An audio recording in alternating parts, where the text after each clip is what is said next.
Unspoiled Network podcast. This is Unspoiled, covering Raybearer, Book 2, Redemptor, chapters 30 through 33. In these chapters, Tarisai finally goes to the Underworld. And this shit is pretty rough. She meets some people, sees some faces, and she gets a new friend. Welcome to Unspoiled.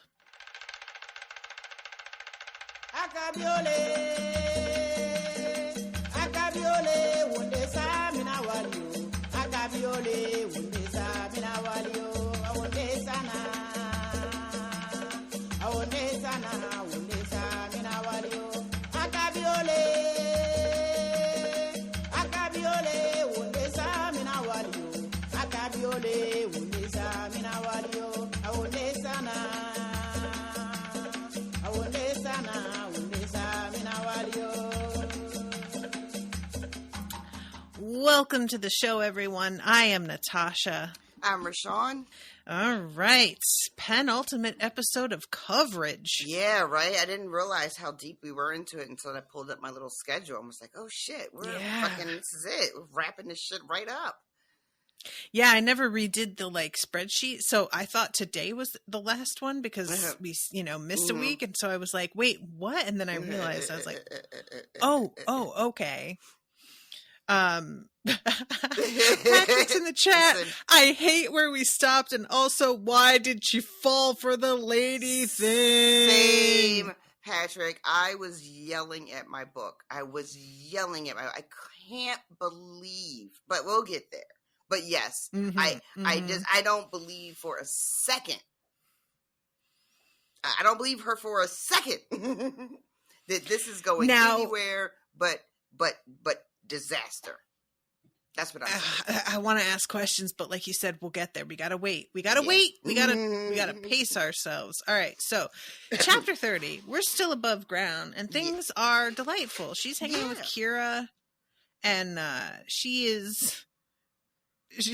Kira is very caught up in the fact that she kissed Zuri. I love how this opens because it's so reminiscent of the first book. When they were, and she even says it here, when they were still kids, and there was tension in the first book. There was a lot going on, but it wasn't like what's going on now.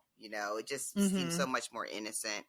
And I love that it opened like that with them just laughing and giggling about Tara kissing a boy and Kira just being like, oh, you kissed him? Because Kira only knows the Zuri persona from court, the sort of slurring, drunken fuckboy, right? So she never met the other Zuri, the one that Tara met, the sort of the revolutionary, the fight the power, I'm picturing 1960s Black Panther, leather jacket, beret on, he's gonna fucking, you know what I mean? Like that energy. Kira never met that guy. I like it. So I just thought it was really adorable. But then it goes, Tara's like, enough about me and who I'm kissing. What about you? What have you been doing? And Kira has a really surprising and remarkable response to the idea of pursuing a relationship with Wu-In. I was really struck by this and wasn't expecting it. I don't know why. I should have, but I really wasn't. Kira is just like, you know what?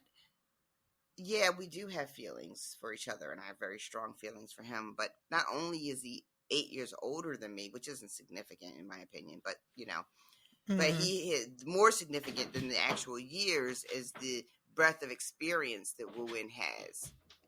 The life that he's lived and things he's seen and done and places he's gone. And Kira is just like, I want some of that for myself before I, commit to a life with someone. I want my own experiences. And Tara had made a joke about Wu-In flying her to the moon or something. And Kira says that she dreams about being flown to the moon and Yeah. having naked picnics. Kira's like, can you get out of my head? And Tara's like, well, shouldn't be dreaming so loud. I do like that a lot. But yeah, Kira's like, maybe, I'll get wings of my own. And I just really, really appreciated that sort of, one, there's nothing wrong with having a character who falls in love with someone and that is going to be like their fulfillment. But it's also really cool to see a young woman be like, no, but there are other things that I see myself doing and things I want in my life first. Yeah. So I thought that was really, really neat. And then after all that, Tarisai's just like, well, fuck them then. Just check them to the side. Get somebody else. I did really enjoy her just being like, all right, well, bye, one. Nice knowing you. Who cares about you? Right. And there's a moment, too, when Kira is expressing, like, this desire to see the world. And Tarisai has a moment of being like, well, you just got home and already you're thinking about, like, leaving me. And Kira sort of snaps. I don't want to say snaps back, but she responds really quickly, maybe without thinking. And she's just like, well, look who's talking. Which, fair. I mean, fair. Indeed. I appreciate how everybody is very quick to be like, Tar, stop. Tar, do you hear yourself? Yeah. Tar, do you know what you're saying? Yeah. All the time. She's just always falling into this trap. And I love that she's got, like you said, people around her. What is he doing back there? He's just right here. He wants pets so bad. Guys, I have Pippin in the room with me. Sam is hanging out with Owen and Pippin is with me. So if you hear clunkings, he's chewing a bone. And he hasn't seen me all day, so he's wanting some attention. Patrick in the chat says, I don't want to look up to the man I'm in love with. I'd rather see him eye to eye. An absolute banger of a line. Yes. Yes. Absolutely perfect. And it's I think, because, I totally agree on the one hand about how 8 years isn't significant, but at their age, I think it is really significant. Because they're 17? Yeah, they're like 17 at this point, because Tara has her 18th birthday in this bunch of chapters. They're not all exactly the same age, I don't think, but they're all like really close. Yeah. So like from 25, that's a pretty big difference to me. Yeah. I mean, I think that's a good time of life to be like, pump the brakes a little bit. Yeah. And there was a tweet thread that I wish I could like give an attribute to somebody, but it was a woman saying the best advice that I can give young women who and this is, very heteronormative, but is if you want to enjoy your life and look back at it without feeling a lot of regrets about missed opportunities, ignore men. Don't bother. Just stop making everything you do revolve around them. And that right there will cut back on the number of regrets you have about things that you did or didn't do by a lot of the time, because so many of us focus our worth on who we're dating, who wants us, and we'll give up opportunities to go to like a certain school because our boyfriend didn't get in and we want to go with him to the college, or we follow a certain career path based on, or give up a career because we got married and whatever. And just if you just cut that aspect out and you can date for fun but not make it like something you get validation from, it's a big way of figuring out how to live for yourself in a way that it takes too long for us to figure out, honestly, because so much of what we're fed when we're younger is all about how to get validation from men, and that validation is really like a genuinely like power, and it is power in its way, but it's also very fleeting, and if you come to depend on it too much, and once it's gone, because it will be gone, and if you haven't built sources of power outside of that, you're going to be in a tough spot mentally, Yeah. So yeah, anyway, so that's my advice. It's just fuck men, but not in like the good way. But also a little in the good way, but not much. Maybe Just, like, only in the good way. But that's yeah. it. Like that's all. There you go. That's it. That's all you need from them. And we also have we find out that since they've returned back to the palace, the OGG are still around, Mm-hmm. you know, and she's still kind of getting the headaches. But now that she's told everyone, people are always like checking on her and able to like interrupt it, and you know, she's able to like ignore them much more than she would. And they have a conversation about how Kira just says, you know, I just wish they would leave you alone, which is just like really the bare. That's it right there, right? That's really just, I wish they would leave you the fuck alone. And Tarisai says in response to that she understands that their purpose is to wear her down, to make her more vulnerable when she goes down to the underworld. But she also says this thing where she's like, I'm not sure I would have done all the good that I've done if they hadn't been pushing me. And she expresses some fear about, what if they leave me alone? They stop haunting me. And I think she says, she uses the word blind, like I become blind again. But basically she's talking about becoming complacent and oblivious to other people's struggles and search for justice. And she is afraid that if she doesn't have these constant reminders, she won't be the sort of champion that she is wanting to be. And I just thought that was a really interesting, I mean, because I can kind of understand that. Like, as horrible as the OGG have been to her, and they've been really terrible, you know, and as much pain as they've caused her and almost ruined all her relationships and all that shit, she's still afraid that without them pushing her, she won't accomplish what she needs to accomplish. And I kind of get that, you know, that fear.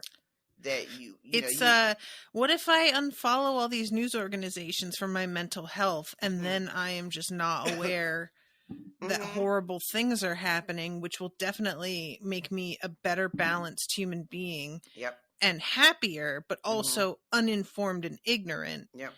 And you know, you got to find that balance. Am I a bad person if I don't post every horrific thing that's happening to every community all the time? Does that mean that I'm selfish and terrible, you know? And I'm posting cat memes when there's all this important shit happening in the world. And does that make me terrible, you know? It's a real concern, I think, that a lot of us struggle with. Especially... I remember a conversation that we had about, like, watching videos of like police brutality and feeling like it's our responsibility to bear witness, even though it's not helping us. I don't think the victim would be standing over us going, no, you need to watch it. I don't think it's really, but there is a feeling of like, if they suffered this, I should at least witness and comprehend that. Right. And the idea that the more eyes are on it, the more eyes I personally started to conflate the idea with the more people who are witnessing the thing, the more like real it becomes and can't be denied, you know? Right. And that because those types of things so often were happening in the dark with no one seeing it, you know, and no one ever knowing that it had happened, you know, for so many years, you know, these types of things were happening and no one ever bore witness to it. And I started to think that, like, you know, it was my responsibility, all of ours, but I can only speak for myself, to watch them all. But after, I mean, I don't want to sidetrack the whole thing, but yeah, I get this thing that she says to herself just really resonated with me. And Kira doesn't really respond specifically to this this concern that Tarisai shares about like what will happen to me without them, you know? Yeah. Because Kira is off on a different train of thought, and it turns out that she wants to remind Kira of what she was told about guilt, which is that guilt You mean is wants to tell Tarisai? Kira wants to remind Tarisai of what she was told about guilt from old Mangwe. Right. She tells her that guilt is useless, that it's self-centered and leads only to destructive obsession, but conviction brings balance, a sense of purpose beyond oneself. Which is also like some shit I think I just might write down somewhere.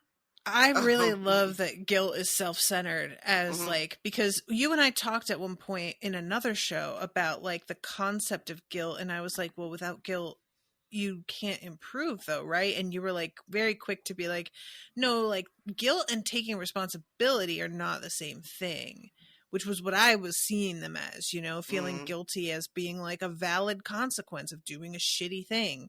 But, guilt instead being like, oh, this is a really self-centered, that is a way of wording it that like gets to the heart of it in a way that I really appreciate, especially in the context of like, as somebody who cheated on her husband, her first husband, and was like faced with that sort of, do I tell him, do I not tell him? And that idea of like, I feel so guilty. I think I should. And I know so many people who struggle with that. And it's like, well, are you telling because you want to make yourself feel better?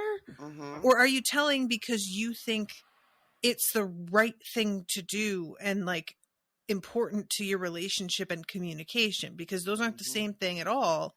And it's a really easy thing to think that your guilt is what makes it the right thing to do. Yep. But maybe it's like, and not, this was not for me, but I think in some people's cases, if you fuck up the one time and you really truly regret it and will never do it again, and are like, maybe your cross to bear is knowing that you did it and having to just hold that and not inflict that on your partner. Right. And it's a very subjective question, but that's kind of how guilt works. It's real subjective, you know? And like, depending on what details you add and subtract and everything, it can totally change the formula. Is that the word I want? You know what I'm saying, though. Yeah, equation. That's the one. Solve for y. Yeah, anyway. The idea that guilt is useless was really instructive to me when I first came across that sort of way of thinking a long time ago. I don't always succeed in remembering it, but the idea that guilt is about punishing yourself. It's not about making amends, right? It's not about changing behavior or penance. Guilt is about, what do you call it? Self-flagellation, you know? That's really all it is. And it's really one-sided. When you're mired down in guilt, you're not even really thinking of the person you harmed. You're thinking about how bad you feel because of the harm you've caused, which isn't about the other person at all, you know? Yep. So so to then stumble across that same idea here, you know, really written very, very clearly and very, very succinct, like right to the point. I was like, oh, there's that lesson again. And it was really timely because I am the kind of person that has to learn things over and over and over again. Certain things. You mean like a person? Like a fucking person. You mean like person. a human being? You know, like the same fucking lessons, you know? So just all of this is great. But yeah, so Kira brings that back up to Tarisai. And then the second thing they talk about, to try to remember what the voice she heard from the shrine was and what that voice told her. And the voice was, do not ask how many people you will save. Ask what world will you save them, and what makes a world worth surviving in. And finally, Kira is like, that's it. That's like the key. It's not guilt. It's love. It's love is going to be the thing. Right. And then it just kind of. Yeah, that's a real, we don't fight what we hate. We fight for what we love kind of. Right. Situation. Yeah. And then we jump to her birthday party, which is just, lovely. It's just, you guys, it's just fantastic. Everybody is here. Both her councils, so it's like 21 people, 22 people. Everybody is like dressed. Everybody's here. They're celebrating her for her 18th birthday. She has decided instead of doing like a giant feast, she's going to keep it like cash. Just with her closest peeps, you know? Yeah, they have dinner in the orchard, and I just love the idea of, like, being beneath fruit trees. I'm picturing the kind of thing that's staged in, like, Home and Garden magazine, where there's, like, all string lights and, like, cushions tossed. And just the whole thing looks fantastic. It's what I always thought every summer was going to be like for me when I was a little kid. Oh my God, thought, no kidding. Because, like, every TV show and movie had that scene, and I just thought that eventually I would be an adult, and all my weekends every summer would be exactly like that. That did not pan out for me. I can't tell you guys how much movies and television led to unrealistic expectations of everything in my life. Like, you know, I really feel like we underestimate the effect of those in the imagination of children, and it is it is so sad, like finding out that. It's like the meme that went around where the meme is like, I really thought that I would have more encounters with quicksand as an adult. I thought quicksand was going to be a real problem for me. Yep. Yeah. This is like, I think that too, I had this fancy that I would be doing things to make everything beautiful because I'm a grown up and I can, without like considering I need to do it on myself. Like, if I want it like this, that means that I have to do it. I'm not going to be rolling into my mom when I am 40 years old, having set up a picnic on my behalf. It's not likely. Not out of the question, but unlikely. That's the real thing, is the concept of there was a Facebook status going around where somebody was talking about, and this was more directed toward the Black community, but they were talking about how their own generation complains that there's not cookouts the same way that there used to be. And they were saying it's because everybody wants to just show up and make a plate, but people don't want to bring things or cook or help clean up and blah, blah, blah. And I really felt sort of yelled at. A little bit. When I read that, a little bit, you know, and it's like weird because I am the one who tends to do all the stuff when I host, but in my heart, that's what I want. I don't want to do this. I want to show up. I don't want to be fucking standing at the grill sweating when everybody else is in like the pool having a good time. As a professional shower-upper, you cannot beat it. You cannot beat it. We did Mother's Day, I guess, was the most recent big family holiday, right? And we went to my in-laws' house. My mom and my brother joined me at my husband's family's house. And my brother-in-law, like, had food on the grill. All we had to do was show up. It's amazing. Show up. It was like, I love being a show-upper. I really do. I know people we're able to do that a lot with Owen's grandparents. When we first moved down, I was like, always felt like I should make something, and you know, and I enjoyed it to a point because they didn't know about how well I could cook. So I enjoyed to just show off at first, and then gradually, she was showing off as well, but we gradually both became like, all right, we'll just buy the pre-made mashed potatoes. It's fine. So now, you know, it's nothing. Both of us are just buying everything. And we went over there on Memorial Day. They asked us at the last second if we wanted to come by. And they had bought like a bag of pulled pork in barbecue sauce, the kind that you like reheat in the microwave, like the Jack Daniels brand. And a big like sheet cake from Sam's Club. We're not even trying anymore. No. And you know what? There's something real like reassuring about that. There's something that's like low pressure. I don't feel the need to bring anything because I know that it's like bare bones. And the fucking Sam's Club fruit topped vanilla cake is banging. So. Was it really? That's what's up. It was really good. Like, that's what really the fuck? Good to know.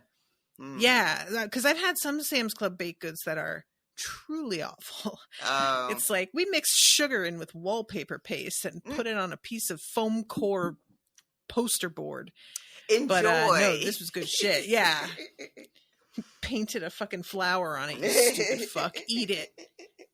It's dessert. The one thing I did bring, I brought to Mother's Day was a cheesecake from the bakery at the grocery store. And because it was Mother's Day, I was like, all right, I'm just going to order it online because I know everybody's going to be running in grabbing shit at the last minute. Yep.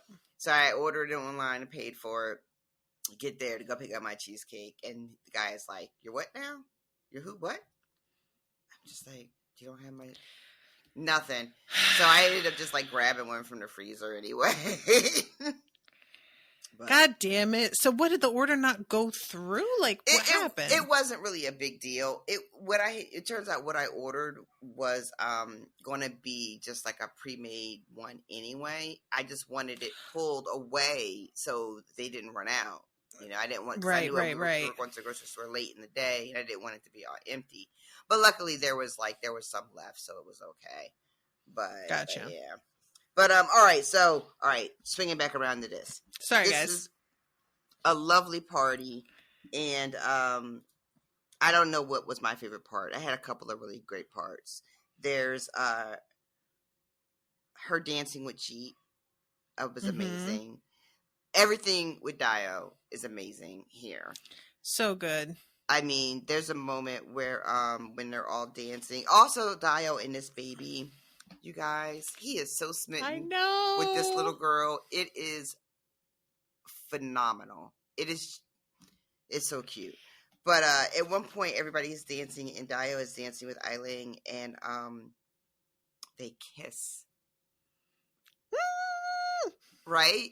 And then he starts to like pull away and do his whole like I can't give you what you want kind of deal, and she just stops him dead, and she's just like, you know what, I've had sex before.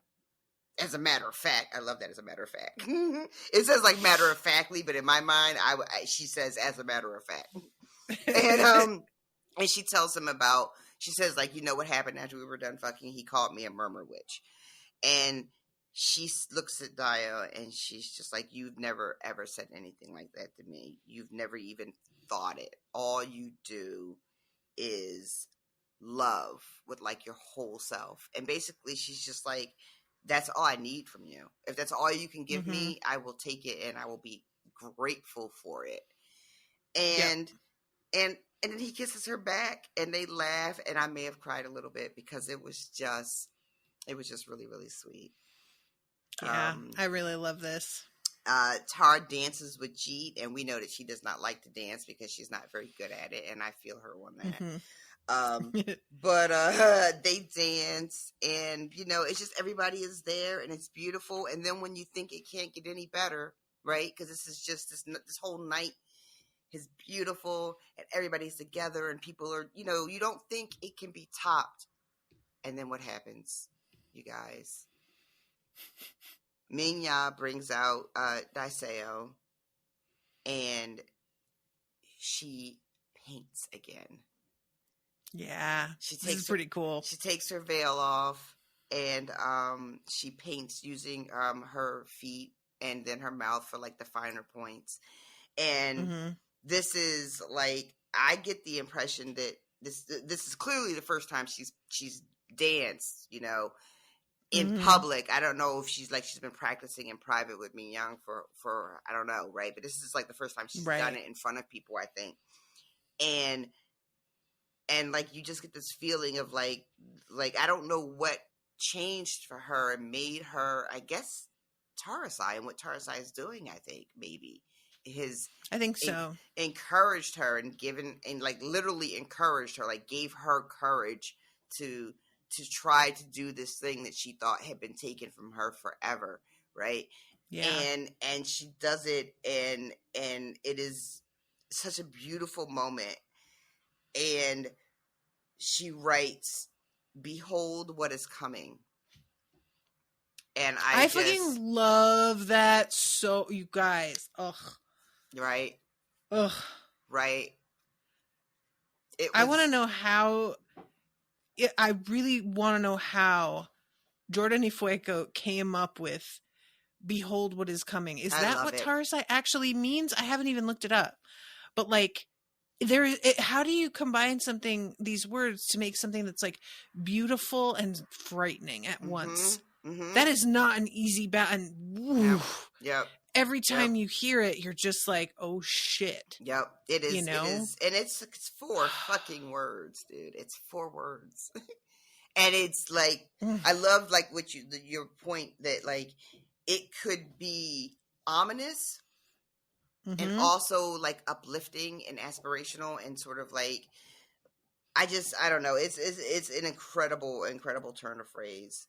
And I love the next line is that the Ojiji could have screamed at the top of their lungs and I would not have heard them. That's how powerful this moment is. Yeah. I'm getting chills all over me. I know, like, right? Talking about it. So good. And like for the first time, Tarisai thinks to herself, really, really in her spirit, believing it, I'm going to come back from this. Like, I am going to come back with this because you know what? Fucking behold what is coming, motherfuckers. Like, it just indeed is so good. So good. So good. Yeah. And then like before we know it, because I jumped over it, but in the first chapter, we also find out that Tarisai has really moved up her timeline for going to the Underworld. You know, she had like this long. What did she bargain? Was it 2 years? I forget what the bargain was. 2 years. 2 years to get it together, right? And it's been about like about a year or so. So she is gonna go now because she's like, fuck it. I got my people. I'm ready. I'm strong. Let's just do it. Also, the longer I put it off, the longer the OGG have to haunt me and wear me down, and the more my fears and insecurities are gonna bound up. So let's just go do it. And I was like, oh, word? We're just doing it? Yeah, she phrases it like, the longer I wait, the more it felt like I was preparing for my death. And I really felt that. Like, putting something off a long time, it just builds the anticipation and makes it more intimidating and uncertain feeling. And I just really support this choice. And I feel like, you know, if the Abiko are trying to fuck with her with the OGG or something, they are pissed that she's deciding to do this. Like, you know, she's thwarting them. Yeah. And just sticking her finger right in their eye. I want to mention Mrs. T. Hey, Miss T is in the chat, and they say, oh, hey. It's a prophecy, it's a warning, it's anticipation, it's inspiring. Talking about behold what is coming, and that's beautiful. Yeah, agreed. Yeah. It's all of those things. So yeah. Oh, and there's a moment where she's also thinking about the fact that her and Dio won't be having children, and it's just kind of like, what the fuck is the point, even though, of like having heirs? What if our heirs are shits? I love that. Why did the health of the empire, the lives of millions, have to depend on a tiny subset of wealthy people being kind? That is it too, right there, right? I'm glad you remembered to bring that up. That, right? Like, and we have that now.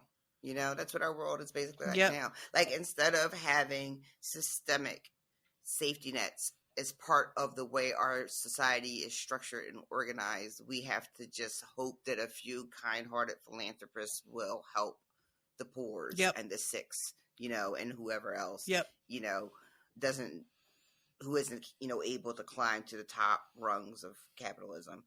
And we're all just like, yeah, that's fair. And how it should be because of, I guess, the Puritans, right? We blame everything on the Puritans.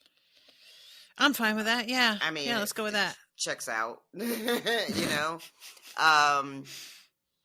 Patrick in the chat. Patrick says, closest language translation I can find. Tarisai in the Shona, a Bantu language spoken in Zimbabwe, means look. So, yeah, that feels look and connected. behold. Yeah, it's kind of close. So now we are heading back to the breach, and it is a whole, I don't know, caravan. It's quite good to do.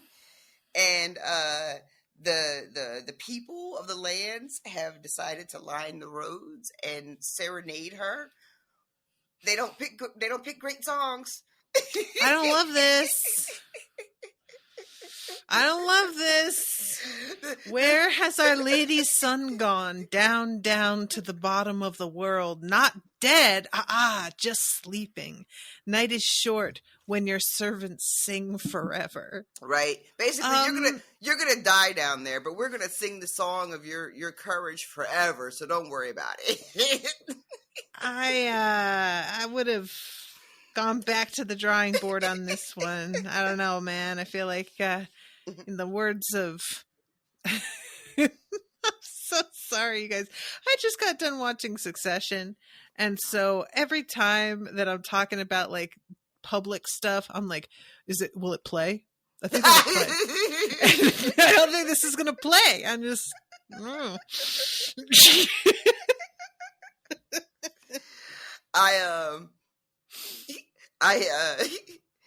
the whole time I was watching Succession, like just every day at work, fuck off.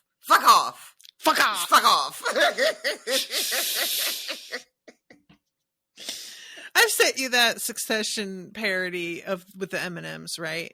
Yeah, and Owen sent me one today of The Office. Oh God, I haven't seen that one. I don't think. Oh, I'll send it to you if he hasn't already. That M&M one we've watched like 6 times since we started watching season 4, and it's just like I want to have basically canon at this point. I want someone to do a whole podcast only about the way that they use especially Shiv. Oh, there's actually I listened to a Succession podcast put out by HBO, and a lot of the writers are British, and that's like slipping in. Is that what that is? It's a Britishism. Mm-hmm. I love the way she uses it, though, because it's not, I don't know, this is not a Succession podcast, sorry. But I do, because the way she uses it it's like you're cornering the person to agree with you in a way. Mm-hmm, like, you don't even give them an opportunity to disagree. You, like, say the thing, you're just like, yeah? And the person's like, yeah, okay. Yeah, sure. Mm-hmm. Because you're handed the word to use, and you have to consciously choose to set it aside and choose a different word, which requires some courage if you know you're being pushed in a certain direction. Yeah. You know, like, for example, if you're somebody who's supposed to be calling the results of an election, for instance. God, that episode was so good. Oh, you guys. It was so good. It was Succession's harrowing. So good, and it just makes me want to kill myself. I saw a reviewer that said the whole season was boring except for the finale, and I was like, what are you talking about? I don't understand. It was boring. What? But anyway. I don't know. I don't know, girl. I don't know. I really shouldn't have told you to watch that show. We should have covered it. Oh my God. We should have covered it.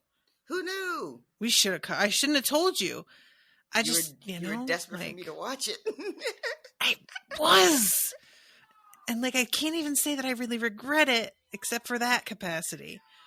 All right. So what in the fuck was that?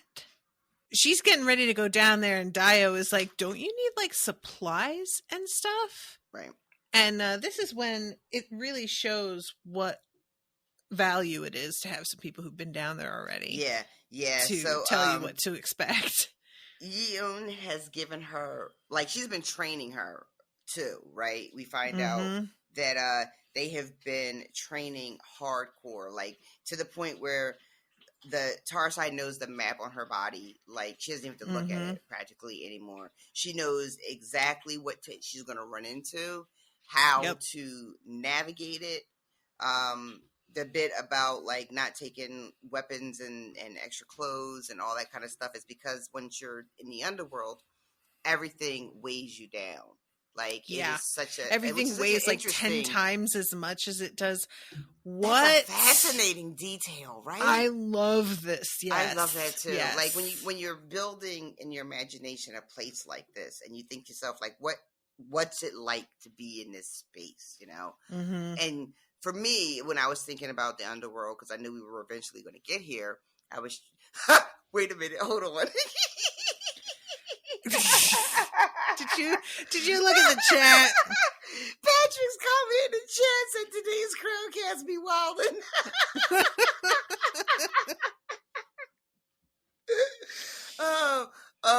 Fuck, man.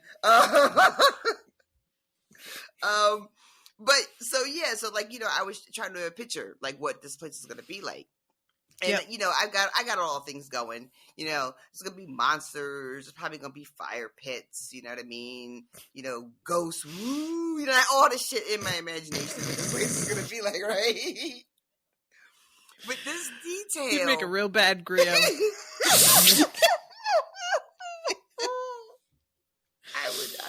I would be terrible at it. But this idea that everything just weighs 10 times what it should, that like the things that you would carry with you for protection are so oppressive when you're there that you don't have a choice but to cast them aside. You know, mm-hmm. the clothing you would wear to protect yourself from the cold, you can't keep it on. You know, the weapons you would carry to fight the monsters, they're like 500 pounds in your hand. You're gonna drop that shit. And then when she gets down there and she lands, and it's just like a pile of shit that people had carried with them down there that they like just dumped in a pile as soon as they get there. Amazing detail. But I'm gonna read that when we get there, but we're not quite there yet. But I love that detail about how everything weighs. And she's got her map. She knows where she's going. She's got these like 6 steps that UN has been like, this is how you do these things. You know? In this order, be prepared. Like, she could not have been better set up for this journey she's about to take. And when they finally get to the breach, after she has that moment with Dio too, where they do the dual ray when they're saying their goodbyes. Yes, so sweet. And because he wants to go with her into the temple, and she's like, "No, I want you to stay out here because I don't want to do any more goodbyes." And they, the last thing she takes off is her mask, and he is like, "Hold the fuck up. You gotta wait. You can't go without that." And she's like, "No, you're just gonna hold it for me. I'll be back to get it." And then she says to him, "Do you love me now?"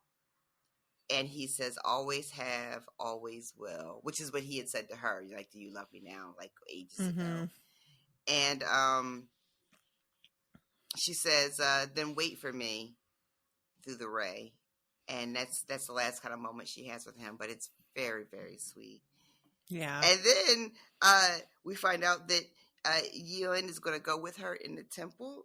And she tells her, well, because I wanted to make sure you didn't chicken out at the last minute. I was going to be prepared to push love you this in. So much. I love everything about her. I love it.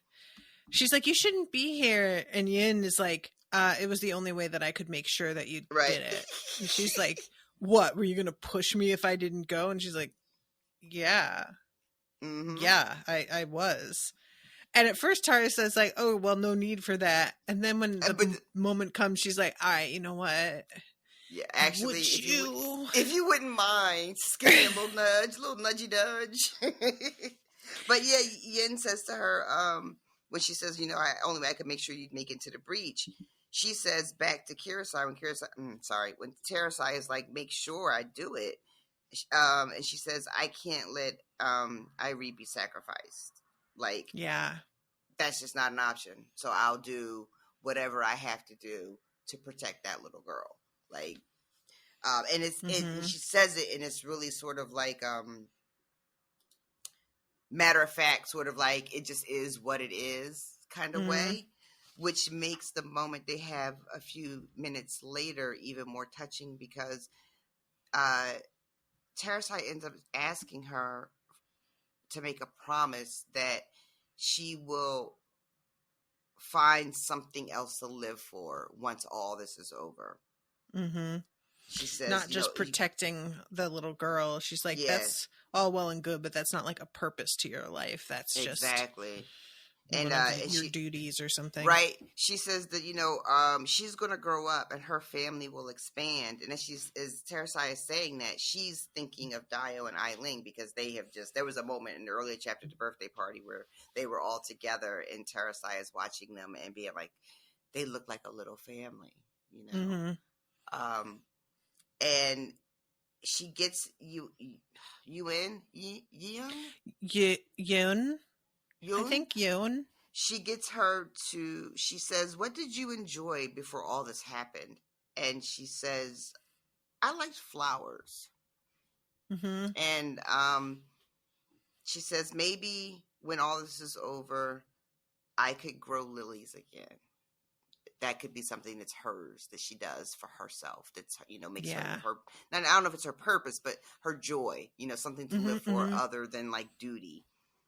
And Yoon gives Tarisai this little piece of flower that's from her flower crown from, I don't even remember exactly when that happened. That was the flower crown that they wore to the ceremony where they are being crowned like the official like Lady Justice and High Priestess and stuff. Oh, and okay. Right. She gives a flower crown to Yin when she meets her, and then Yin winds up getting like tossed into the breach or goes and runs into it because the whole thing gets like fucked up by the Abiku, who are like, we smell fee fi fo fum. Right. There's a bitch in here that should have gone down there. Yeah, and she tells her, Yoon tells her that I liked having it when I was in the Underworld. So she had that with her the whole time she was down there and has brought it back and is now giving it to Tarisai on her way down there. Yeah. And she tells her also that it's going to be easier if you go down backwards. I wish I had done that myself. It's going to just like, so that you can look up and out into the light as you're heading down into the darkness. Mm-hmm. And then, Tara's like, give me that little push. And when she does, Yoon is actually crying. Like, this has become like she's been so like stone-faced through most of the book, like just all her emotions, like, really tight. Mm-hmm. And at this moment, she's just tears are running down her face. She's so emotional. Yeah. And gives her a little push, and our girl goes over the edge down the breach. And then it just gets wild. So she falls. She like realizes screaming's a bad idea because the like miasma in the air tastes gross. Yeah.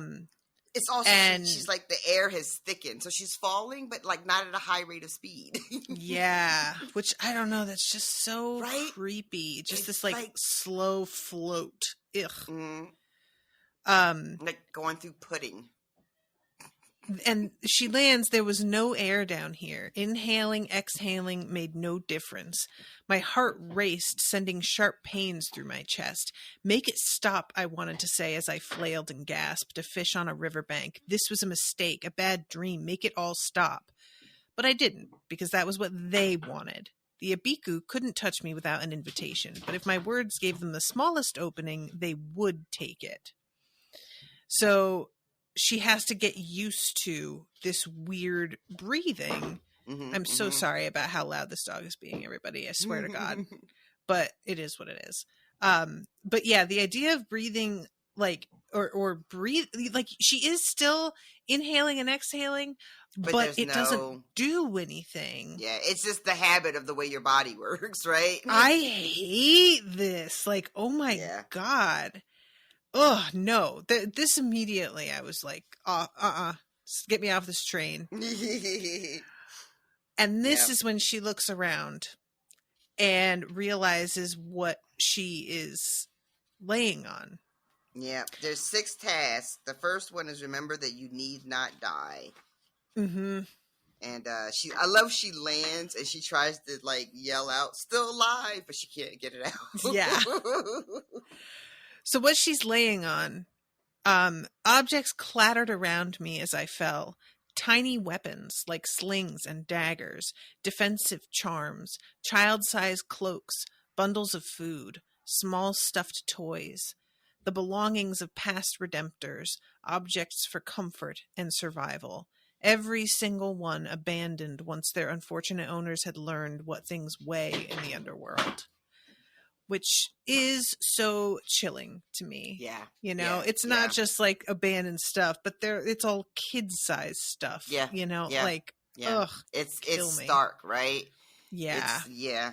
And just like, because when you see this moment, you try to imagine parents or adults or other children doing their best to like give these kids the best odds or comfort or something, right? And then now we know that the minute they landed, all that shit was useless. Like it didn't help, and it didn't help a single child do anything. It was just nothing. It was a burden. Yeah, crazy. And so it's also super cold, which is why we're really glad she had all that training. Because she's like, body... I would like to take my wrapper off because it's also super heavy, but you know what I'm not gonna do is walk through the fucking underworld naked, so I guess I'll just deal with it. And I was like, I know they can't touch you without your consent, but I can't get behind going through this naked either. Like, that's fair to me. Agreed. And I'm glad she only wore that one little wrapper. Yeah. So yeah, she starts her journey, and the second step is, what's the second step? The second step was fight the cold. Now we're at the third step, which is follow the map, and she's got her glyphs all on her body. But the neat little, oh my god, I'm sorry, he is going bonkers over here with this thing. My favorite thing with dogs is how cats can do this too, but they'll take an inanimate object and they will act like it's fighting for its life. And you'll believe it. Yeah, it's true. You know what I'm saying? You watch them and you're like, it's moving around. It's fighting back. Oh, God. Get it before it gets away.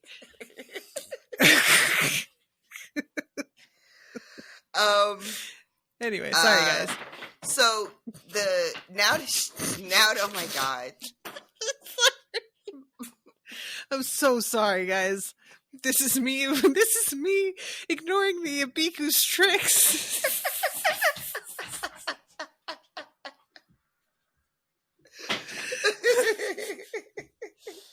Oh my God.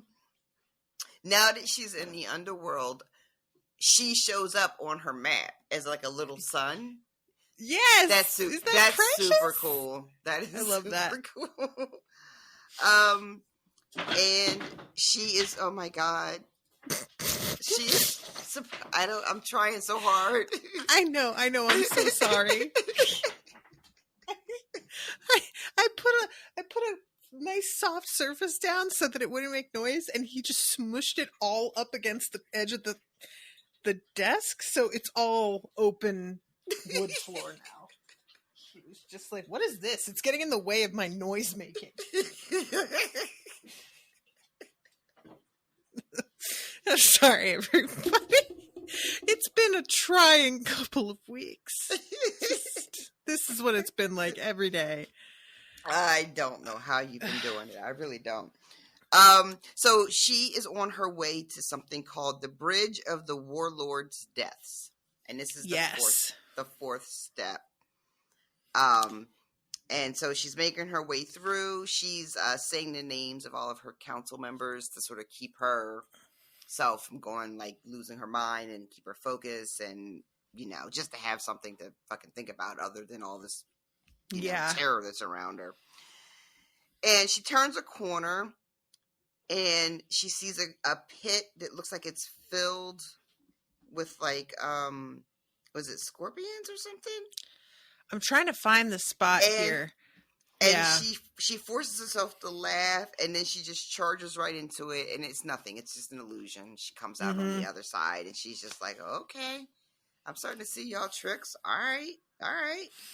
And there's no concept of time down there. She has no idea if it's a day, an hour, a week. Like, there's just no way to mark how much time is passing. This fucking dog.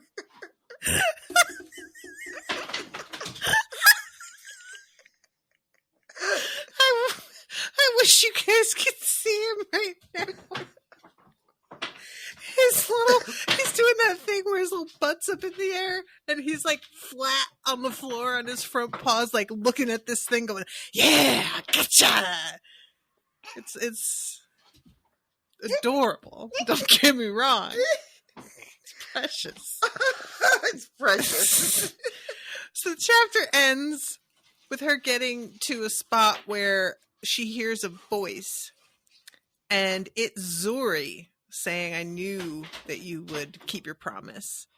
Yeah. And spoilers, we find out that this isn't Ibiku, but I will admit that I really thought it was his shade at first. I mean, he did die. It's pretty convincing, like, you know, because she's just like, you can't possibly be real. Mm-hmm. And he's like, no, I'm not alive. I died. And this is where dead people go. Haven't you been paying attention? Didn't you hear the stories and the songs? This is where we go. And I read that and I was like, ooh, you know what? He's got a point. This is where they go, though. Right? Yeah. So he almost got me there. And then he does this whole thing about, like, he's not on the parade because of guilt. He can't bear all the pain that he caused. But especially the pain he caused her, right, has been keeping him from moving forward because of this pain he caused her. And he starts the whole thing about how they were a team and they could work together. And then he switches it up. Oh, my God, he showed up. Oh, my God.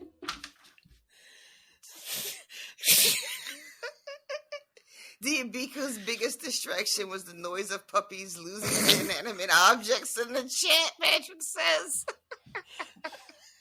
I really am so sorry, you guys. I love him so much, but he is very energetic. And when he was first in here, he was so quiet and good. But he got over it. He recovered. Yep. Yeah. He remembered who the fuck he was. But yeah, this whole thing, like, I really did think, oh, maybe it is his shade. And, like, that's not to say that his shade isn't fucking with her somehow. Mm-hmm, but it really could still be him, you know? And then there's a point where he says, you always do the right thing. And for some reason, that was when I was like, oh, I don't think it is him. Because there was, like, a snideness. Oh, it felt like to the way he said it, and I was like, right. He was never like, oh, you're such a what's the word I want? Pollyanna. He was never like mocking her for her ideals. He was always just frustrated with them, you know, but he never like was patronizing about it or anything. So there was something about that tone that made me stop and go, oh, wait, okay, no, I don't think this is him actually, you know? And he really does try to get her, too, because he's like, oh, I've got some information about what's going on about the Gigi and these children. And he tells her that the Ibiku have been using the children that should have passed by now, keeping them down there as slaves, basically. And that's like her weak spot, right? And I was like, oh, shit, is she? And he tries to, like, we got to go. You know, I can take you, and we can go get this sorted. If we want to stop them, we have to hurry. And it was when he said, if we want to stop them, we have to hurry. That's when I was like, oh, that's not what's happening here. And eventually she figures it out, and she gets him, she ends the sort of illusion by saying, I'll go with you if you kiss me. And he's like, oh, word? Really? And leans in, being all sexy. He smells like she remembers, looks exactly like she remembers, really feels like him. And he leans in and he's like, well, you have to ask me to kiss you. And she's like, I'm ready. And he's like, yeah, I know you are, but I want you to ask me. And she says, yeah, you want me to ask because you're not Zuri. Because you can't touch me unless I tell you to touch me. Yeah. And yeah, I love him being like, ask thing. me to, and she's just like, I'm ready. Mm-hmm. It's just like such a good response. Yep. And then that sort of monster thing happens where the illusion of him sort of morphs into like this grotesque thing until eventually it's just the Abiko in its sort of like regular form, I guess, all gray with the red eyes.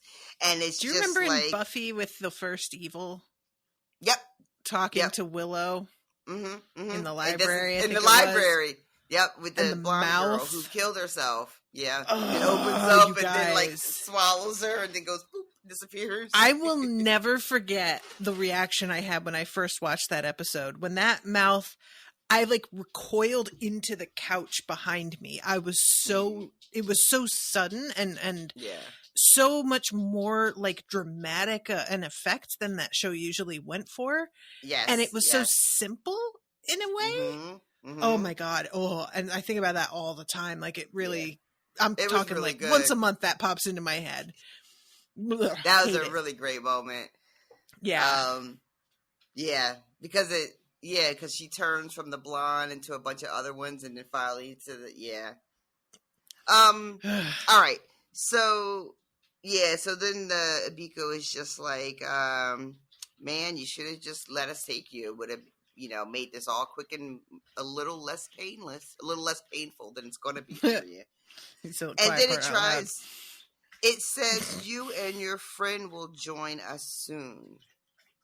And she says back, all my friends are safe, be gone, and it disappears. But that part, that you and your friend will join us soon, that bugged me out. Because I was like, what friend? What are you talking about? Who are you talking about?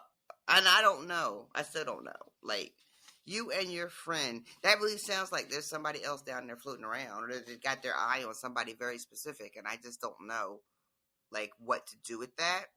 I don't know. I don't know if that means that there's a Zuri down there like a real Zuri shade floating around down there somewhere that they need to get a handle on, or why would they not have a handle on him? I don't know. I'm just trying to like think like you and your friend. Like if he's dead, I just don't know enough about how it works down there. I really don't. Yeah. Like if he's dead and he's not on the parade and he is just existing sort of off the trail, if you know what I mean, right? I don't know if that is a situation. I would imagine there's countless souls that are off the trail, right? If the parade is as awful as it sounds, right? Where every step is you reliving the pain you caused, I feel like lots of people would just be like, well, fuck this. Yeah. I just won't go to core then. I'll just fucking hide out in the cavern or whatever. You know what I mean? Like, but what I'm trying to circle to is that I don't think the Abiko would care about that. Like, so if Zuri is down there and didn't want to do the parade, like, he's still down there. Joined them already. So what do they mean? So I don't know. Unless they mean Dio, which calling just him your friend. I mean, I guess technically they are just friends. I think of them as being so much more than that. That seems like really way too casual. I mean, they are cousins. Technically.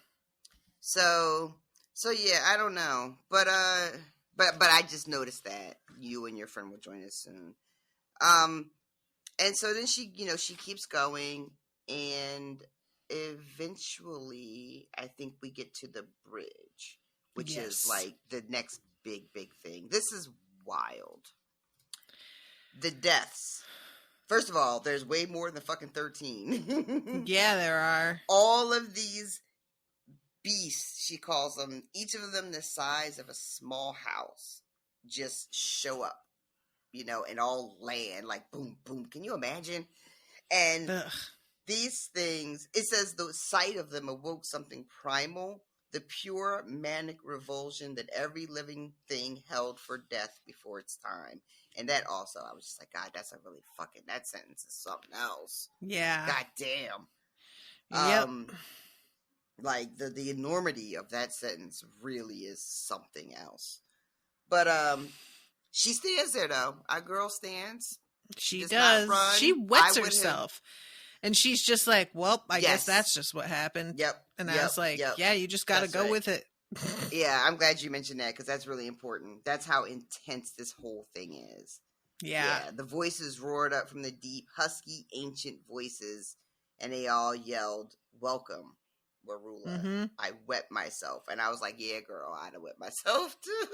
Mm-hmm. It happens to the best of us. But ugh. So yeah, they're all there, and she thanks them. Mm-hmm. They calls them kind beasts. And they laugh in her fucking face because they can't even get over this. They're just like, y'all heard that? This she called us kind and then just laughed. And then they asked her the question. This is the thing. This is the thing she knew was going to happen. In order to cross this bridge, she has to tell them why she should live, but she has to mean it. She has to believe it. Whatever her answer is, she has to really believe it to be true. So she's like, yeah, I want to live. And they're like, oh, word? Really? You want to live?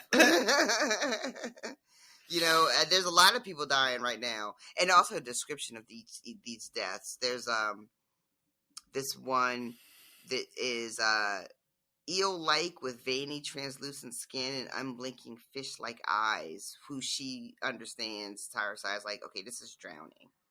Yeah. And then there's one with hair like bristles, scaly tongue smoldered, a dying coal flicked the creature's eyes as it spoke. She doesn't tell us which one that one is, but it doesn't sound awesome. It sounds like a dragon, but I didn't care for it. Yeah, I'm trying to find a spot.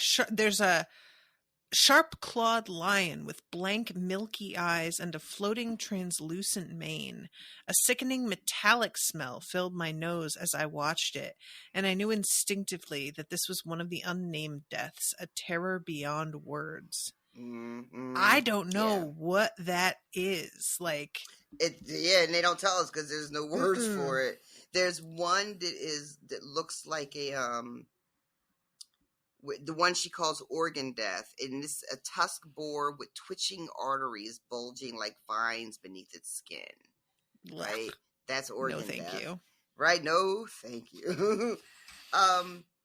And you know, she's answering her question. I want to live. I should live because I'm saving lives. I'm a good empress. I'm a good person. And again, they just laugh at her. They're like, you got a lot of fucking nerve. Like, it was a year ago, you fucking hands ran with the blood of an innocent prince. What are you talking about? You're a good person. And then organ death is just like, you've been spoiled and privileged your whole entire life. Like, what do you know? Everything that you enjoy was bought and paid for with the blood of innocent children, which is sort of, you know, all that princess empress shit you got going on in that fancy castle and all the privilege and peace that you've experienced in your ivory tower, basically. Yeah. And she tells them, you know, well, I'm trying to make things right and I can't fix it if I'm dead, so I need to live because I can fix it. And then another one, a hairy snub-nosed beast of suffocation, another death. Yeah. I love that. I'm just going to real quick, because the narrator does his voice. All you could achieve was fulfilled when you entered the Underworld. Ooh. Like this wheezing, like you can't quite, and it's so hard to listen to. Wow. But it's like so good. Every time I get to that moment, I'm like, oh God, you're freaking me out. I love it. I love that, like each of these deaths too have, it's not like on the nose, but there's a little something about them. Like this one has like, you know, the pushed in nose, so you know, goes to suffocation, can't breathe. The drowning one was like the fish like eyes, the organ death with the veins bulging underneath. And then she hears one of them is just like, you're gonna do more dead than you could ever do alive. Like, just coming down Mm-hmm. here, you've already sealed the treaty. So, like, you know, what's the point of letting you live? Yeah. And she starts to think about, old age. Old age. Did she describe it? Yeah, a wolf with like yellowing fur, I think. Oh, okay. Yeah, here it is. From the hunger in its cloudy eyes, a frost white wolf crouching to its massive haunches. I knew without a doubt this was old age. Mm. Yeah. Yeah, it's your life, it said, for the ones your ancestors took. And she starts to hear the pay the price again, you know, from the OGG in her head.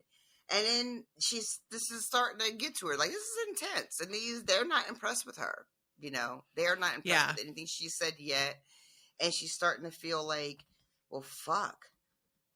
Maybe this is it. Maybe they're right. Maybe dying down here is better than anything I could have accomplished alive up top, right? She starts to think about Zuri. And then thinking about Zuri, at first she's like, maybe he's right, because, you know, once he did everything he wanted to do and then he died and that was it and it was fine. Not fine, but, you know, he was done. Right. But then she thinks more and she's like, wait, no, that's not all there was to it. You know, Zuri was willing to die because he didn't have any imagination for what his life would be like after this purpose was fulfilled, you know? Yeah. Yep. And he would rather die a legend than just live, you know, as a person in the world. And she kind of considers it, like, no disrespect to his memory or anything, but kind of weak. You know, she kind of calls him weak. She's just like, you know, he had looked at comfort with disdain and regarded rest as weakness. Zuri had died because it was easier to be legendary than to be human. And I love that line. Isn't that good? Isn't that great? Whew. She's very good. Yeah, she just really saying. is. She's got some lines that are just like really like right through your chest, you know. It's and she's so young, this writer too. I know. But yeah, right. The nerve of her being all talented and shit and young. I'll tell you what. There's some writers out there that I'm just like, all right, I quit. Why? Why would I keep trying? What is the point? I do really appreciate too that she spent a really, really long time working on this story, though, especially the first book. It took her a long time. I understand the second one kind of got rushed, you know, but that first one was a long time coming for her, and I just really appreciate like knowing that. So Tarisai says to them finally, you know what? Her death won't solve anything, and maybe her life won't either. And then she just thinks of everybody that she loves and all the moments that she's had. And she says to them, I want to live because life is worth it. Like, that's it. That's it. Even if the world is not great, as long as I can imagine a better world, I should fucking be able to stick around and try to work for it and to see it. Even if we have to build it by scratch. It reminded me of Tyrion Lannister saying, death is so terribly final. You know? Like, once I'm dead, that's the end of it. But, if I'm alive, there's still just a chance. There's a chance that, you know, who knows? Who knows? Yeah. So, yeah, and that does it. They accept her answer, and this bridge that she has to cross that had this giant gap in it, their actual physical forms fill the gap, and she has to walk across. That's so weird, isn't that? But I love it though. I loved picturing it. I loved imagining it. I think you told me that this had been like optioned for TV in some capacity by Netflix. Or whatever.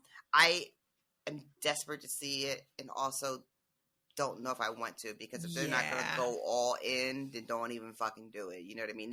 These books are so beautiful and so visual. If they're not really going to be about that life, then just fucking leave it alone. And the way all these streaming services are crying about their budgets, I'm not sure that they have it in them to do it. So we'll see. But they all fill in. But it's time to walk across, and she's just like, ew. I don't know. That. I don't know if I want to walk I over don't know that. either. I don't like the sound of that. Not one bit. And all the beasts are just like, they're laughing at her again. These motherfuckers laugh at her a lot through this. They got a lot of humor to be like literal manifestations of death. They have a lot of chuckles. What do you got other than if you lose your laughter? What are you then? Even, you know? Mm-hmm. Gotta be, gotta have some good stories, I bet. So they laugh at her for being afraid, and they tell her that, but all Redemptors forget their fear once they meet their Emmy Aaron? Emmy Aaron? Yeah. And she's just like, what are they talking about? And then she realizes that on the other end of the bridge, hers is coming to form. Mm-hmm. Right? And she sees it. And I love this too. There's a bit where she talks about, she says, my gaze locked on the end of the bridge where a being slowly materialized. And I suddenly overwhelmed by a profound peace and a feeling that I'd known this being for a long, long time. I want an Emmy Aaron. I do too. Every this human sounds really sweet. It's so much fucking better than a fucking whatchamajiggy too. Patronus? Yeah. She's just flinging her arm at you guys. I got it. It's a wand. Yeah. And she sees it, and she's just like, this. She's beautiful. I love it too. She says she's beautiful, and they don't really necessarily have like a gender in the way that we, would know. But she says, without speaking aloud, the creature told me its gender, and in the same deep, silent voice, she asked me for a name. And she walks across the deaths in a complete trance, like it's nothing, because she is fucking laser focused on getting, to this thing, to this creature, to her companion. And she crosses it without even fucking thinking about them. Barely even looks back to see what they're doing when she gets across, because she's fucking focused. And she describes it as maybe like a rhinoceros, same body, same horn, but the horn was translucent crystal, and her skin the color of midnight, with what she thinks are sapphire stars, but then she realizes they're not, because they are blinking. They're actually eyes with silver lashes all over its body, which sounds upsetting, right? Nope. With all the eyes, I don't like all the eyes, right? I always think of that fucking what is it? Biblically accurate angels. Oh yeah, the fucking So I really enjoy. There's a group I'm in that's sort of a running joke, is like trying to make objects into biblically accurate. What are they? Seraphim? Cherubims? Is it cherubims? But it's like, a cupcake covered in frosting that just got rolled through a bucket of sugar googly eyes. And it's just a picture of that, like things like that. And I just find that really funny. So yeah, I don't like it because like if you touch this creature or try to ride on it or whatever, you're just like touching eyes. I imagine that she can close the eyes that she'd be sitting on and just use her other eyes. I think it'd be. Oh yeah, if I would be fine with sitting on lots of closed eyes. That's certainly totally fine and not horrifying. But she says each sapphire was an eye. What? No, I'm sorry. I just no. Go ahead. She says. Each sapphire was an eye, fringed with silver lashes, and she says, each one was wiser and farther seeing than I could possibly imagine. And she names it Iranti, which means memory in Old Arid. And the name just comes right out of her like she had it planned her whole life. Yeah. And then she says, the creature nodded her assent, and then she named me back in a language without words, a sequence of grunts and musical notes. And then the creature, Iranti, puts her horn kind of like right between Tara's eyes, and her halo explodes. And we had remembered that Tarisai could only get memories from like a couple of years, maybe a couple decades back. Mm-hmm. This moment she has allows her Hallow to see for a millennia. Like, it's incredible. It's amount too of much, power. frankly. It's too much, right? And then like Tatara is just like starts to like have a physical reaction to this moment, and Aranti is just like, "Oh, I'm so sorry. I was just trying to show you what we could do together." You know, I love that. But Tara says, "You can find anything, any story from anywhere, and you'll help me carry them." And Aranti says to her, Aranti never forgets. So for Tarisai's Hallow to go in and pull memories, and like that's the implication is just beyond. Yeah, staggering. It really is. And so then they she says, "Let's get out of here." And that was the fifth task, right? Mm-hmm. Mm-hmm. Now now only the sixth one, the only one is left is the sixth one, which is the Stair of Mirrors. I don't. That one I didn't like. Your own reflection. Stop for nothing. Trust no one. Escape the underworld. This is it. This is her. This is getting out. Right, climbing the stairs to get out. And this was really worrying to me. I think the idea of all the mirrors. I went into this chapter not feeling great about it. I just didn't. Yeah. Yeah. This is rough. It's kind of a classic thing where you're seeing versions of yourself that are better than you in some way, alluring in some way. And whether you want exactly what they have or not, there's a feeling of, I could learn something though. They could tell me at least what they did to get here. I could at least find out how to avoid what happened to me. Like any version possibility. The allure of possibilities, So she at first just sees herself looking like shit, which she's like, that tracks. And then she sees this woman who is a version of her that is like stronger and taller, and obviously people adore her. And this one holds their hand out and is like, let me guide you. And she almost goes for it. Almost. And Aranti like rushes forward and is like, bitch, really? The first one? Come on. Jesus.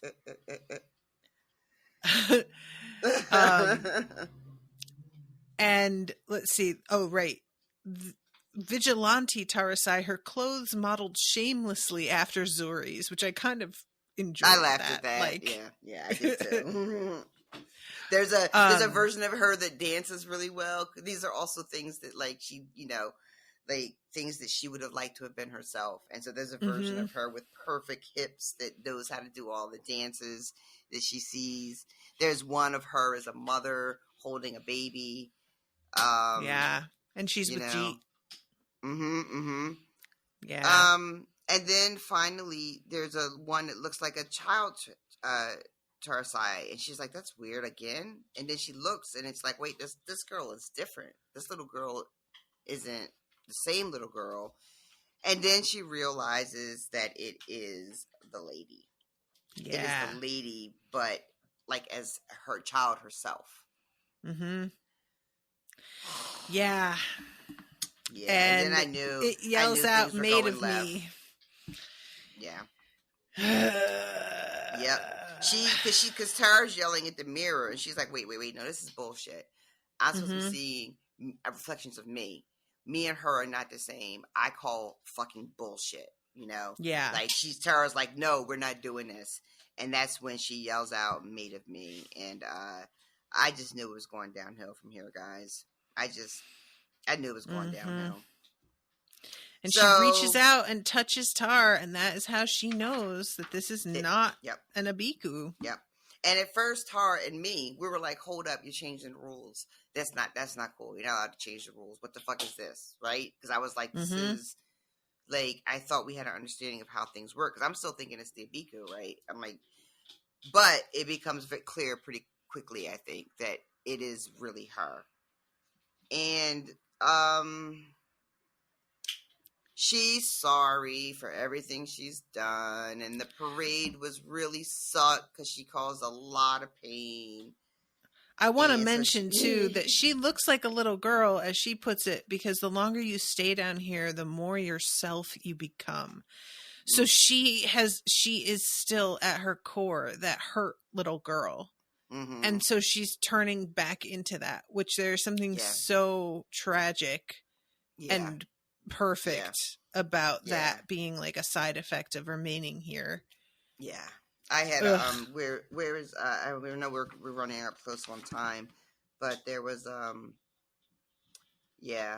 there was something about that really touched me, and I just it was hard, actually. It was a hard little part to read. But yeah, I knew it would be hard, the parade, but I didn't think I've hurt so many people and in such different terrible ways. How could I have been so bad? And at first, Tara feels the impulse to console her, and then immediately is like, no, fuck you. I'm the fucking kid. Yeah. This is bullshit. Yeah. She should be comforting me. But then, and yet, because even with that rage, it's so hard to be angry at someone so small and insubstantial, she thinks to herself. Also, she had never seen a lady cry before. I didn't even know she could. So she says to her mom, so you're stuck down here, huh? In the underworld instead of going to the core. And her mom says, yeah, but I can join the parade anytime I like. Like, I'll go back at some point, And then she says basically that, I was terrible to you, but I was really trying to do something good for you. I was trying to secure your future.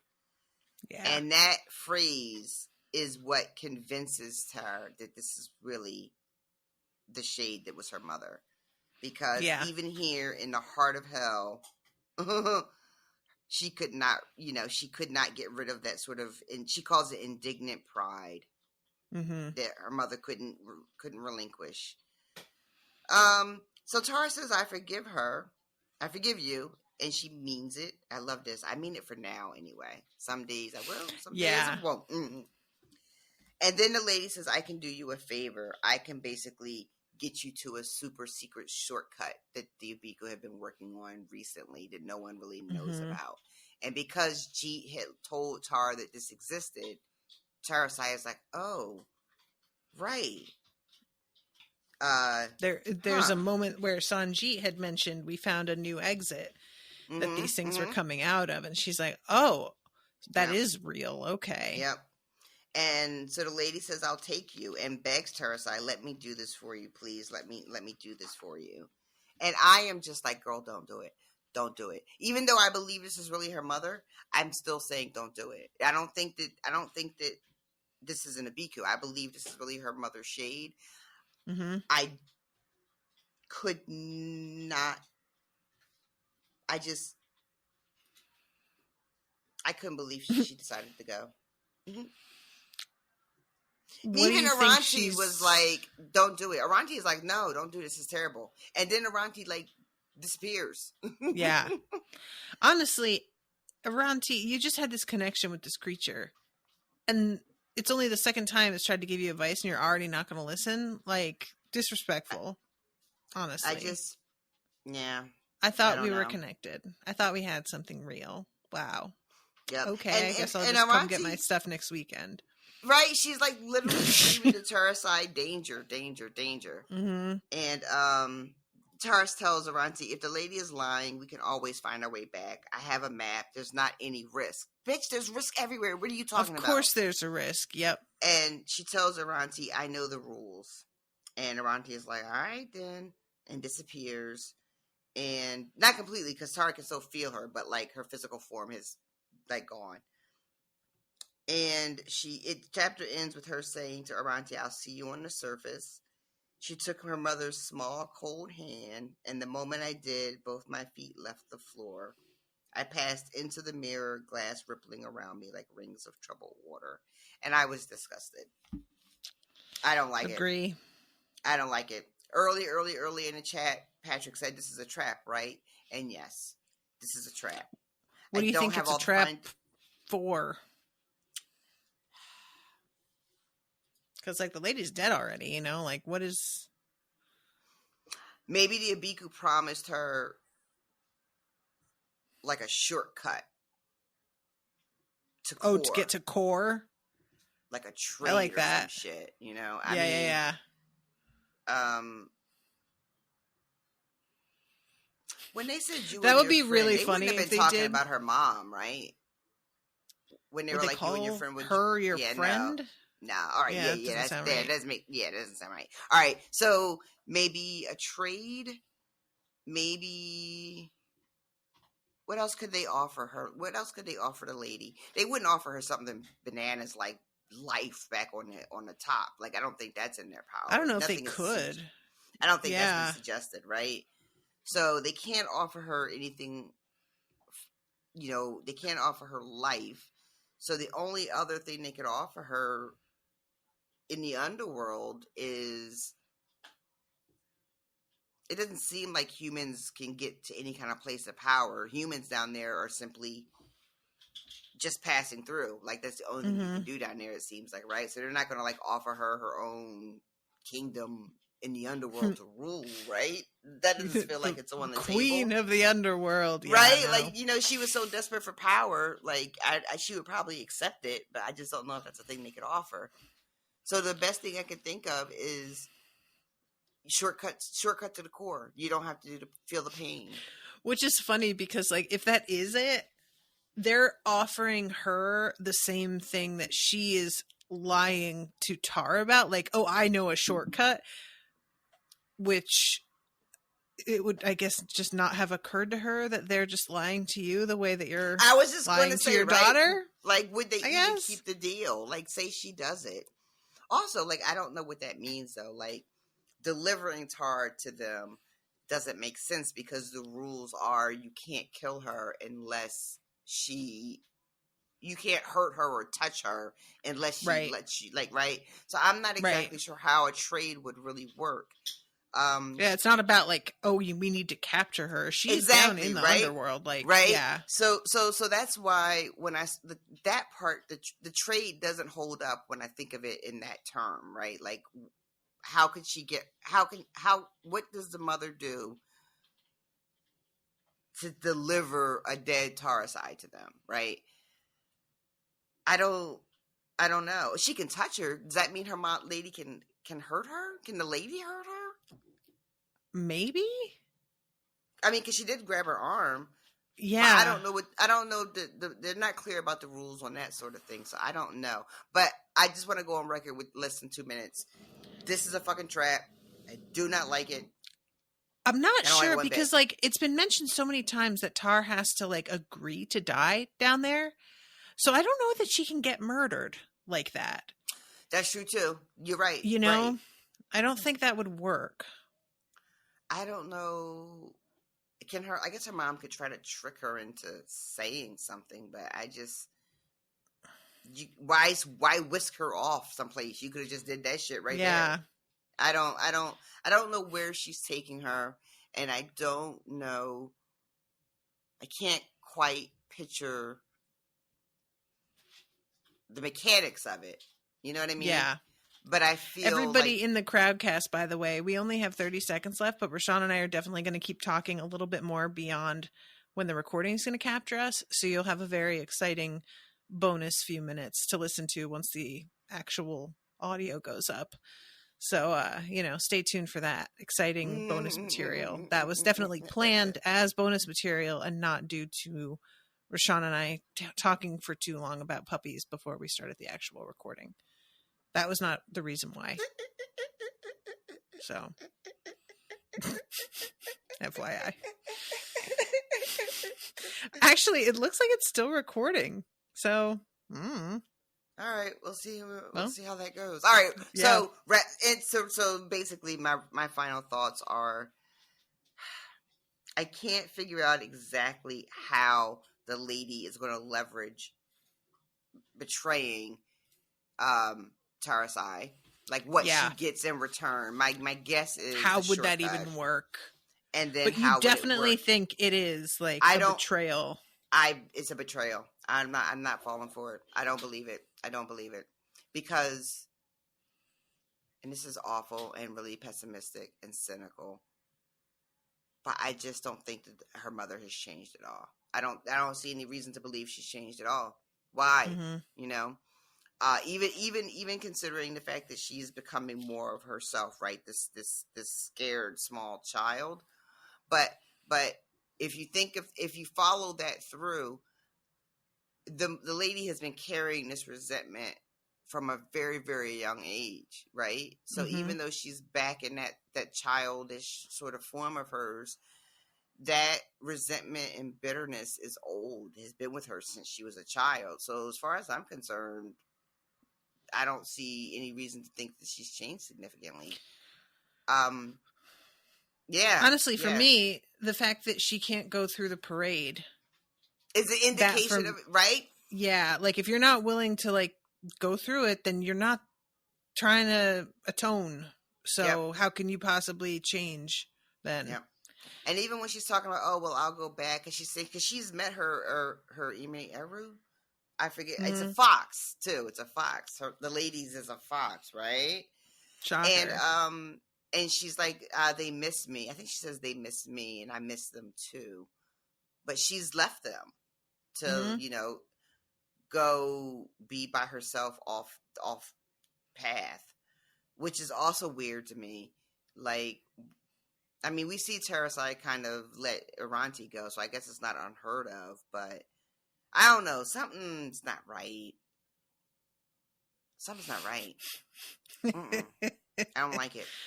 And I'm just really, really bummed out because we got that warning, you know. Is it Magwe? Yeah. Giving her that, and even though the warning got cut off, I feel like the warning getting cut off is actually better because then you can just fill in the blanks with all kinds of shit. Don't go off with anybody that looks like somebody.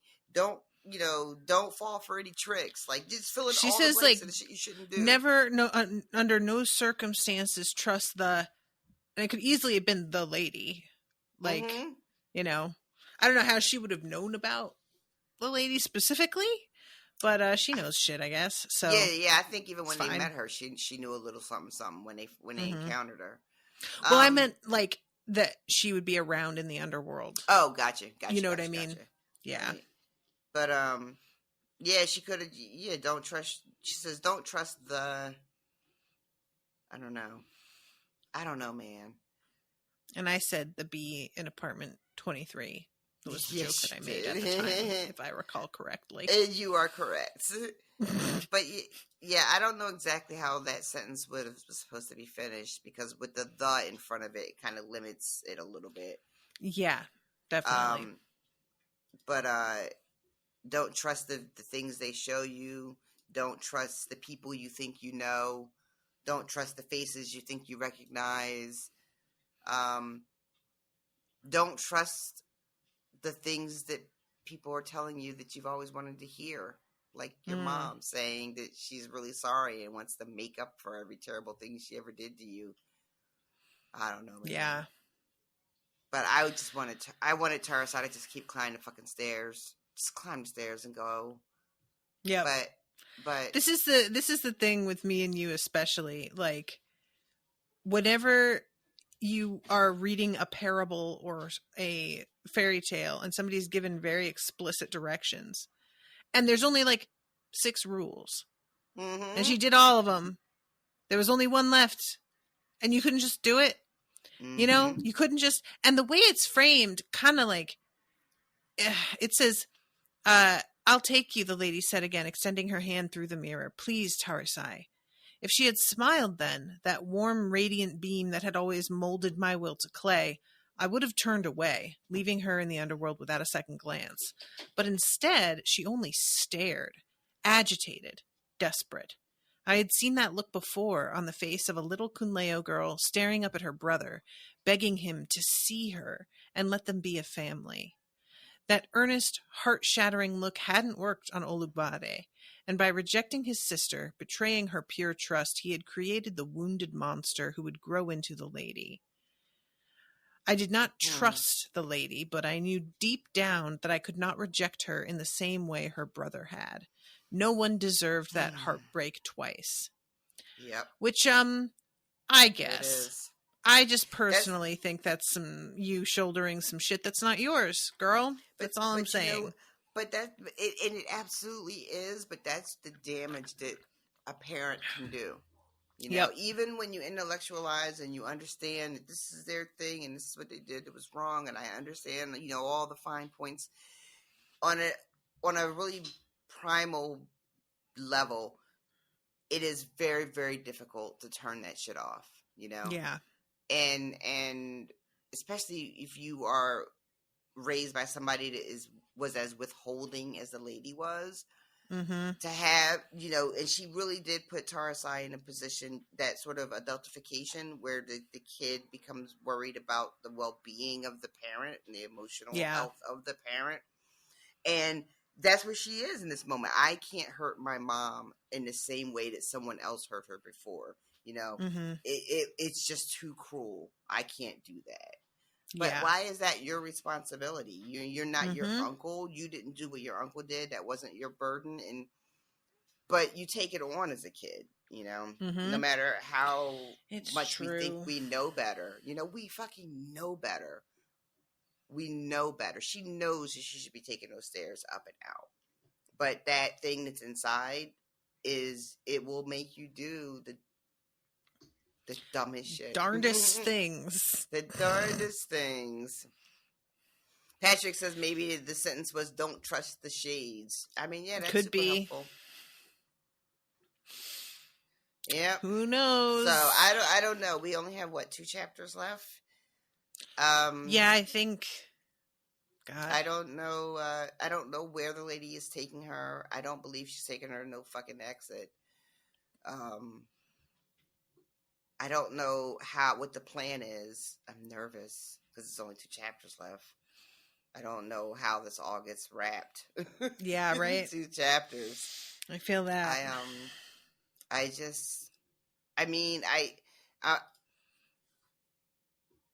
can't believe 3 chapters, Tarisai, 34, 35, 36. Oh, okay. I can't imagine that Tarisai does not make it out of this. I just can't imagine that the book ends with her stuck down there.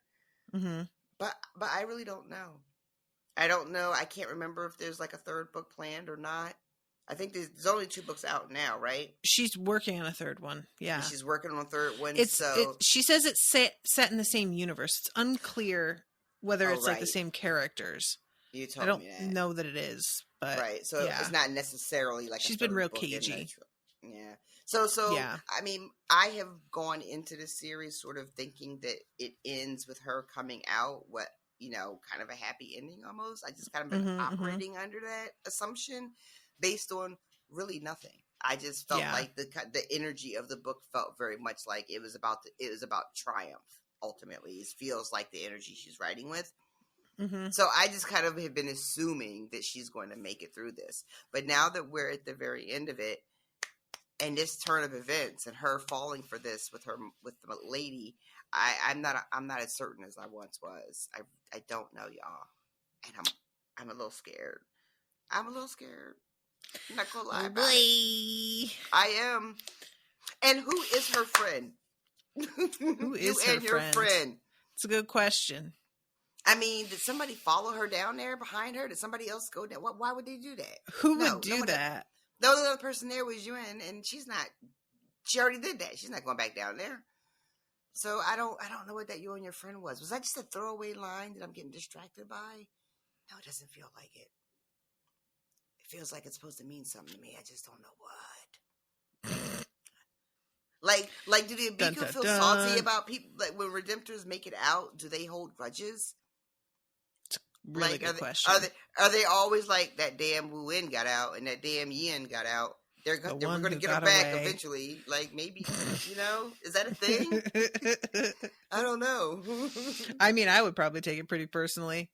If I had my whole system set up for these children to be fed down a tube and then a couple of them just walk away, I don't know. I'd be kind of snotty about it. You don't walk away from me. has even been watching The Offer, which is like a dramatization of the making of The Godfather based on one guy's account. It is wildly inaccurate, but it's really, really funny to watch. It's been a good time. Weird. And they've got all these actors in it to look like the actors they're portraying, because right. So they got like a guy that looks like Pacino, a guy looks like Brando. That's so weird. Oh my god, weird. I hate it. That sounds like a nightmare. And it's not that it's really good, but we love the movie so much, and we always watch like documentaries on the making of it. So it's funny to watch this like sort of like serialized take on what was happening behind the scenes. It's wildly historic. It's like a Bizarro World version. Everything I have ever read or watched or listened to about the making of those movies, it is always talked about how much the writer Mario Puzo and Francis Ford Coppola did not get along.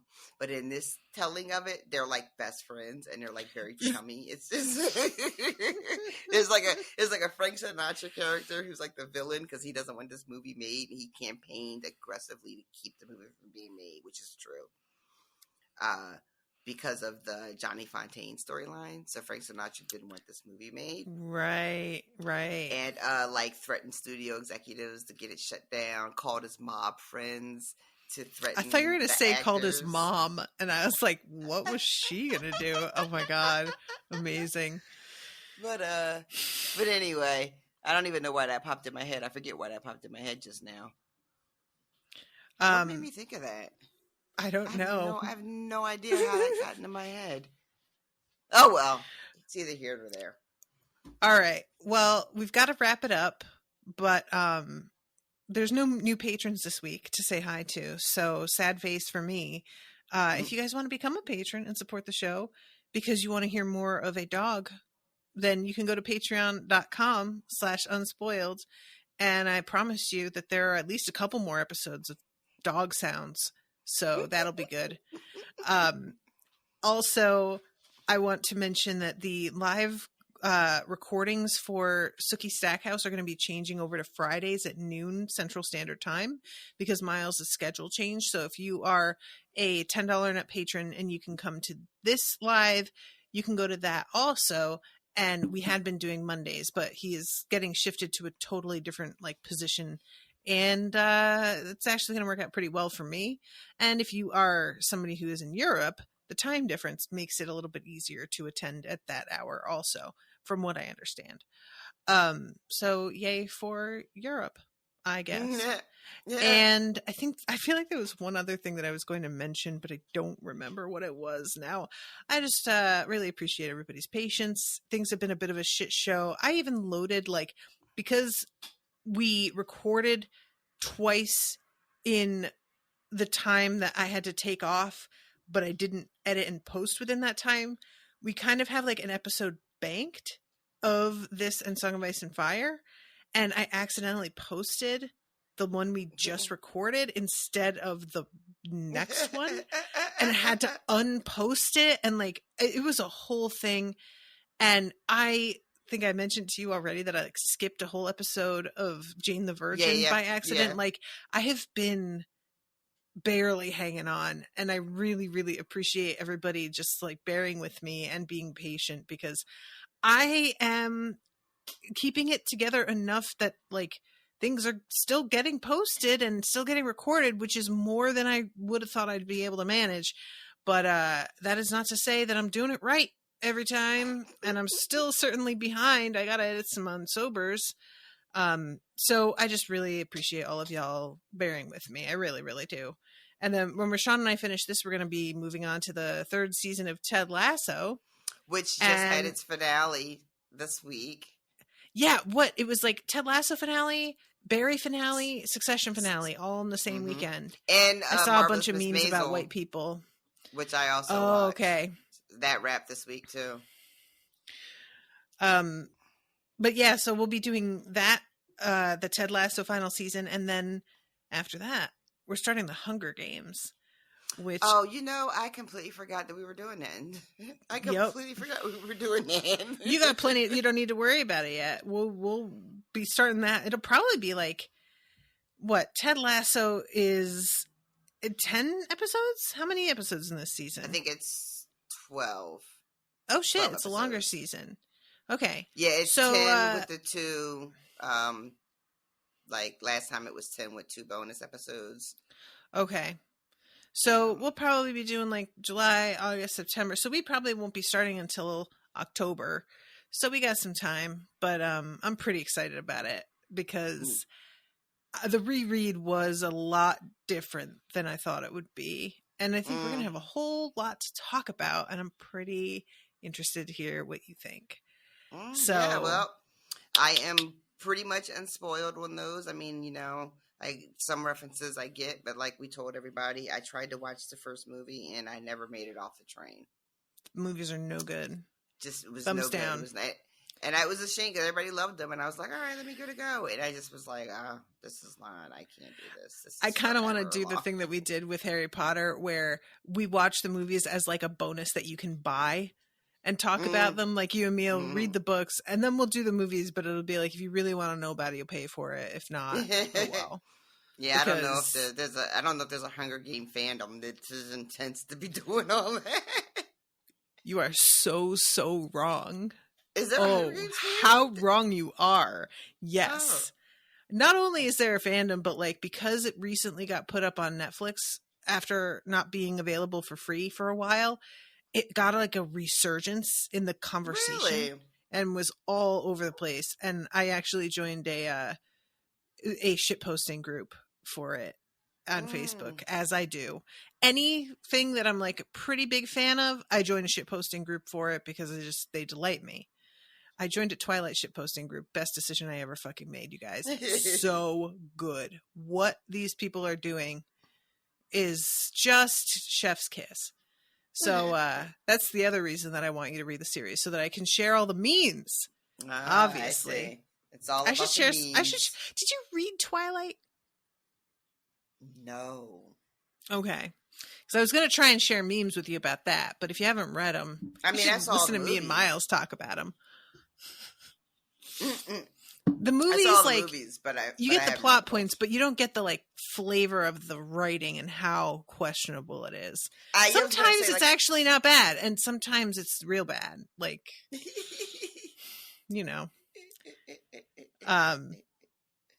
But anyway, okay. All right, got to wrap up. Thank you guys so much. What? I just can't believe we're like, why is this still recording? I don't understand what's happening. I don't know what happened, but I don't know. Appreciate you. But we sure My do. YouTube Thanks, channel got Crowdcast. shut down because of copyright infringement that didn't happen. So appreciate Crowdcast coming through for me, apparently. Jesus Christ. Whatever. Toodaloo, motherfuckers. Bye, guys. Capitalism is a crime. 1312, y'all.